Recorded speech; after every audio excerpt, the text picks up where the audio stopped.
ओम नमो भगवते वासुदेवाय। ओम नमो भगवते वासुदेवाय। Srimad Bhagavatam canto 1 chapter 1 verse 10। प्रायेण अल्पयाशु सभ्य कलास्मिन् युगे जना मंदसुमंदमतयो मंदभाग्य हृपतद्रुता। One meaning, translation and purport by his divine grace A C Bhaktivedanta Swami Srila Prabhupada की जय।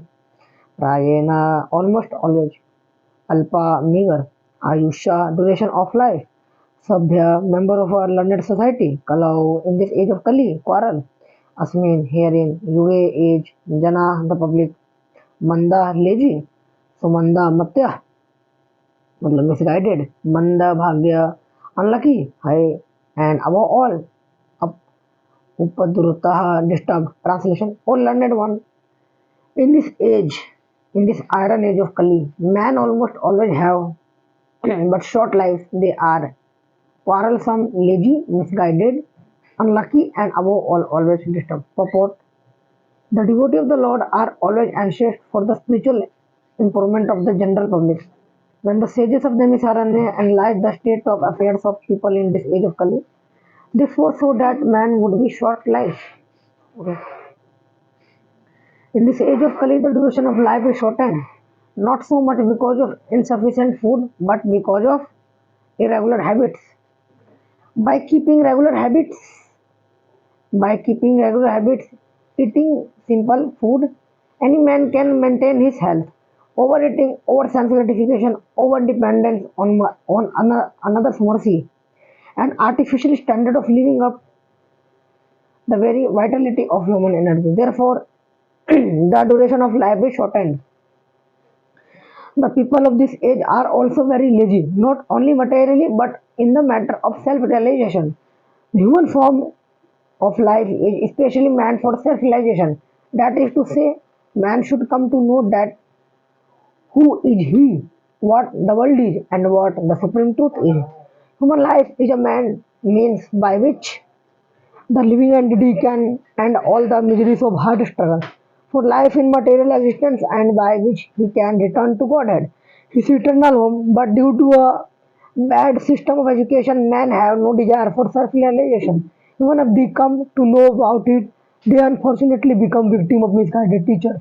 In this age of Kali, men are victims not only of different political creeds and parties, but also of many different types of sense gratification diversions, such as cinema, sport, gambling, clubs, mundane libraries, bad association, smoking, drinking, cheating, puffing, beginnings, and so on. So on. Their minds are always disturbed and full of anxieties due to so many different engagements. In this age of Kali, many unscrupulous men manufacture their own religious faith, which are not based on any revealed scripture. Addicted to sense gratification are attracted by such institutions. Consequently, in the name of religion, so many sinful acts are being carried on that the people in general have neither peace of mind nor health of body. The student brahmachari communities are also no longer being maintained, and householders do not observe the rules and regulations of the Grist ashram. Consequently, and so-called vanprasthas and sannyasis who come out of such Grist ashrams are easily deviated from the rigid path. In the Kali Yuga, the whole atmosphere is surcharged with faithfulness. Men are no longer interested in spiritual values. Material sense gratification is now the standard of civilization. For the maintenance of such material civilization, man has formed complex nations and communities, and there is a constant strain of hot and cold wars between these different groups. It has become very difficult, therefore, to raise the spiritual standard due to a present distorted value of human society. The sages of Namisaranya are anxious to disentangle all fallen souls, and here they are seeking the remedy from Srila Sut Goswami. नमो विष्णुपादाय कृष्णपृष्ठाय भूतले श्रीमते भक्तिवेदांत स्वामिनिते नाम। नमस्ते सारस्वते देवे गौरवाणी प्रचारिणे निर्विशेष शून्यवादी पाश्चात्य देश तारिणे। हरे कृष्णा। तो जो ये हम इसमें चैप्टर जो 1 है कैंटो 1 का, उसमें वर्स 10 से डिस्कस कर रहे हैं। इसमें क्या बताया जा रहा है? 10th कैंटो बताया जा रहा है कि जो व्यासदेव जी है अपने भागवतम की जो रचना इसमें बता रहे हैं कि जो कलयुग के जितने भी लोग हैं मंद सुमंद मत भाग्य, मतलब लोगों की जो आयु कम है, बुद्धि उनकी नहीं है बिल्कुल भी, है ना। और एक्चुअली और बहुत वो दुर्भाग्यशाली भी है। ये कलयुग की विशेषता है। अब इसे विशेषता बोले या सौभाग्य बोले, क्या बोल सकते हैं, आप तो समझ में मान सकते हैं। लेकिन फिर भी व्यासदेव जी कहते हैं कि यहाँ पे एक चीज बहुत अच्छा है, क्या है, हरि नाम कीर्तन। मतलब इसमें स्टोरी भी आती है कि एक बार व्यासदेव जी मतलब स्नान कर रहे थे, तो 3 बार वो निकले स्नान करके और बार बार निकले हरि बोल हरि बोल हरि बोल हरि बोल बोलते रहे। तो जब नहाने के बाद जब बाहर निकले तो फिर शिष्य ने उनसे पूछा कि आप 3 बार आपने बोला, ऐसा क्यों। तो उन्होंने बोला कि 3 बार मैंने इसलिए बोला कि मेरे को पहले डर लग रहा था देख के कि कलयुग में लोगों की बुद्धि कम है, आयु कम है, दुर्भाग्यशाली। लेकिन एक चीज देख के बहुत अच्छा लगा। क्या, तो उन्होंने बताया कि लोगों को जो हरि नाम जो संकीर्तन मिला है ना, भगवान की भक्ति करने का जो उनको प्रोसेस मिल गया है ना, वो बहुत आसान मिल गया। कोई भी पतित से पतित जीवात्मा उस प्रोसेस का पालन करके भगवान के इटर्नल अबोर्ड को प्राप्त कर सकते हैं। लेकिन हम इतने ज्यादा आलसी हो गए आजकल युग के लोग कि हम वो भी काम ढंग से नहीं कर पाते। एक्चुअली देखा जाए तो जगह जगह हम देखते हैं क्या चीज मिलती है हमें, जगह जगह अगर देखें स्काई स्क्रैपर बिल्डिंग है, क्लब्स है, ड्रिंक लोग कर रहे हैं, स्मोकिंग कर रहे हैं, अच्छा स्लॉटर हाउस खुले हुए हैं। स्कूल की एजुकेशन पॉलिसी इस टाइप की हो रखी है कि बस मटेरियल साइंटिफिक एजुकेशन किस टाइप का करना है वो सब सिखाया जा रहा है हमें। ये सब चीज सीखने को मिल रही है, ऐसा नहीं मिल रहा कि कुछ हम ढंग का सीख लें, है ना। ये सब चीजें स्कूल में सिखाई जाती है आज के टाइम पे। और ब्रह्मचारी लाइफ तो बिल्कुल ही खत्म हो चुका है। ब्रह्मचारी लाइफ होता है बच्चे को 5 साल की उम्र से 25 साल की उम्र ब्रह्मचारी में पालन करना चाहिए। लेकिन आजकल जो बच्चे हैं उम्र होने से पहले वो चीज मोबाइल, वो बच्चे उम्र होने से पहले मोबाइल पे वो चीज देख लेते हैं जो उन्हें नहीं देखनी चाहिए थी। इस तरीके से उनका ब्रह्मचारी का जीवन भी नाश हो जाता है। कि पहले जो सिस्टम होता था, एक्चुअली होता पहले सिस्टम होता था गुरुकुल सिस्टम होता था, वैदिक एजुकेशन सिस्टम होता था। उसमें जो शिष्य जो जो बच्चा है, जो छात्र है, वो शिष्य वो गुरु के पास जाता था तो एक सर्टेन ड्यूरेशन ऑफ टाइम के लिए जाते थे वहां पे। फिर अच्छा ब्रह्मचारी में उसकी ट्रेनिंग की जाती थी बच्चे की। तो जब बच्चा जब बाहर निकलता था गुरुकुल से जब आता था तो उससे पूछा जाता था कि आप बताओ ब्रह्मचारी से गृहस्थ में जाओगे या सीधा संन्यास। तो जब उसको जीवन का पूरा अल्टीमेट पर्पस मिल जाता है ना, तो ज्यादातर लोग फंसते नहीं थे इसके अंदर, सीधा ब्रह्मचारी संन्यास डेट्स ऑल। लेकिन फिर भी कुछ लोग नहीं समझते थे तो उनको फिर ब्रह्मचारी गृहस्थ वानप्रस्थ संन्यास। आखिरकार हमको जाना एक ही रास्ते पे है, लेकिन अब ये है कि गाड़ी के लिए लोकेशन बार बार चेंज करना, मतलब गाड़ी जो रेलगाड़ी है रुक रही है बार बार स्टॉप पे, है ना। तो इस तरीके से, लेकिन ये है कि बाकी जगह एक्चुअली मान हम ऐसे एग्जाम्पल दे सकते हैं। मान लीजिए एक गाड़ी, एक फरारी है, एक टाटा है, ठीक है, टाटा की नैनो है, एक फरारी है। तो टाटा की जो नैनो है उसमें बैठ के चले तो जाएंगे, ठीक है। लेकिन ये हो सकता है कि वो गाड़ी खराब हो जाए बीच में, उसमें ज्यादा रुकावटें आएगी, ढक्चे आएंगे बिल्कुल, है ना, गड्ढे आएंगे तो हमें चोट लग सकती है। फरारी में जा रहे हैं बहुत और जो टाटा वाली नैनो बहुत स्लो चल रही है, फरारी बहुत फास्ट चल रही है, तो उसमें फास्ट पहुंच जाएंगे। रिस्क है, रिस्क तो है, फरारी में बहुत तगड़ा रिस्क है, लेकिन रिस्क ले लिया और अगर पहुंच गए तो डेट्स, नहीं तो फिर दोबारा आ जाएंगे। लेकिन इसमें तो बिल्कुल बेकार ही है नैनो में। प्रपात जी इसका एग्जाम्पल देते थे कि जैसे एक तलवार है, तलवार की एज पे चलना होता है भक्ति, मतलब तलवार है उसकी जो शार्पनिंग जो होती है ना, उसका नुकीला हिस्सा होता है जहां से काटते हैं किसी भी चीज को, उसके पे चलना होता है, ठीक है। हम ना तो लेफ्ट रास्ता लेते हैं ना राइट, सीधा उसके मिड में चलते हैं, मिडल में चलते हैं हम। तो कोई नहीं, रिस्क है, लेकिन एक बार अगर हम जीत गए तो जीवन मृत्यु चक्र से दूर रहेंगे, अल्टीमेट काम पूरा हो जाएगा। और अगर हार भी गए तो क्या हो गया।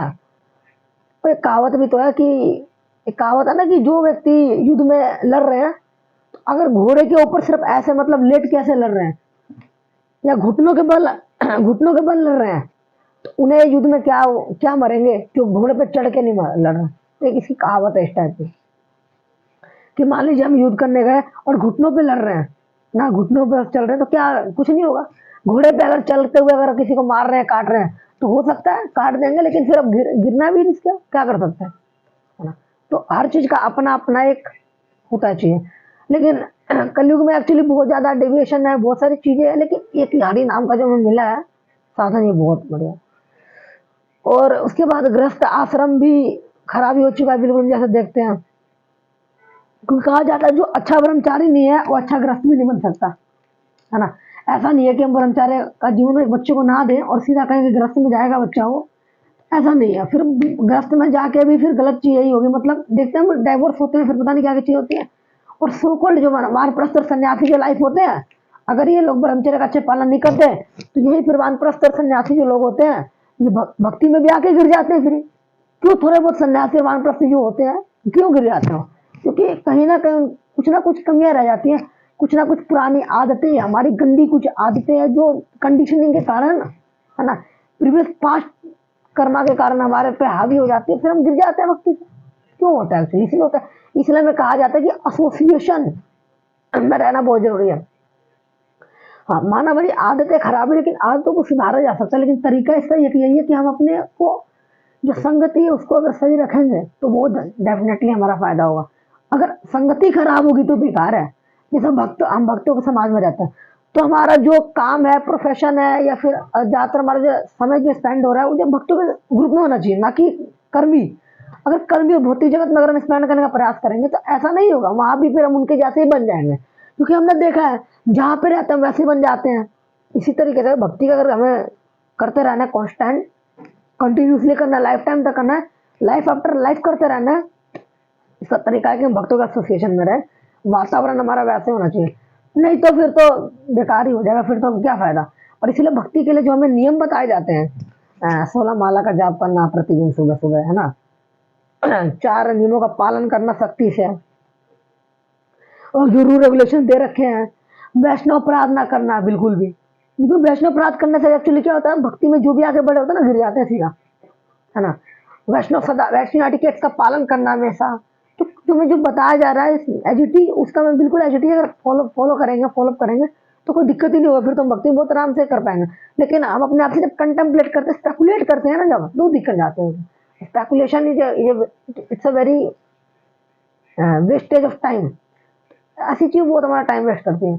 इसलिए प्रयास होना चाहिए कि किस तरीके से हम और आगे जा सकते हैं भक्ति में। तो ये तरीके कंडीशनिंग सुधारना पड़ेगा हमें किसी भी तरीके से, एसोसिएशन में ठीक रहना पड़ेगा, जो बुरी आदतें हैं उन पर काम करना पड़ेगा।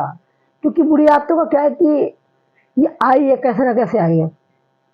वो कैसे आ गई है, जैसे सबकॉन्शियस माइंड है हमारा, उसमें हम जो काम बार बार करते हैं ना, तो माइंड को ऐसा लगता है कि ये काम तो करना ही है हमें भाई साहब, ये काम तो करना ही है। तो माइंड क्या करता है, उस काम को ना मेमोरी में स्टोर कर लेता है और बार बार सेम वही करता है। अब हमें क्या करना है, वो काम को हटाना है, उसको जो स्टोरेज है वो हटाना बहुत टफ है, हटता नहीं है। लेकिन एक बार हटा दिया और न्यू वायरिंग कर ली, है ना, रिवायरिंग द्वारा से अगर हमने कर लिया फिर तो कोई दिक्कत है नहीं। फिर वही जो हमारा पॉजिटिव एटीट्यूड आगे निकलेगा। और इसके साथ ही साथ एक सबसे इंपॉर्टेंट जो चीज आती है वो है एटीट्यूड। हमें अपना एटीट्यूड ठीक रखना पड़ेगा, तुम्हारा नजरिया है चीजों को देखने का। क्योंकि एक भक्त को हम एटीट्यूड से जान पाएंगे। असली भक्त तो वही है जो अपना एटीट्यूड ना छोड़े कभी भी। जो सर्विंग एटीट्यूड है ना, भगवान को लेकर, भगवान कृष्ण को लेकर, गुरु को लेकर जो सर्विंग एटीट्यूड है वो कभी ना छोड़े, वो असली भक्त। और एक विल पावर एक अलग ही लेवल का। अगर ये चीज है तो डेफिनेटली भक्ति में आगे बढ़ेंगे तब हो सकता है ना। तो हमें प्रयास करते हैं ऐसी चीजों के अंदर कि किस तरीके से हमारी भक्ति की जो गाड़ी है वो कभी रुक ना जाए। अगर रुक भी रही है अगर गाड़ी, मान लीजिए, तो हमारा प्रयास होना चाहिए कि हम कैसे स्टार्ट करें। ये कब होगा, भक्तों के संग में जाके ही होगा। हम ये नहीं कह सकते कि हम भक्तों के संग में भी नहीं रहेंगे और भक्ति भी कर लेंगे, ये नहीं है। फिर तो ये तो वही बात हो गई कि आपने गुलाब जामुन खाया नहीं, ठीक है, और हम कह रहे हैं अरे बहुत अच्छा था, बहुत अच्छा गुलाब जामुन था, है ना। आपने एल्फेंजो मैंगो पिया नहीं और आप कह रहे हो बहुत अच्छी डकार है, कैसे आ सकती है? जब आपने लिया ही नहीं तो कैसे लेकर आ सकते? ये सब चीजें चलने का मैं, हरे कृष्ण शिल प्रपाद की।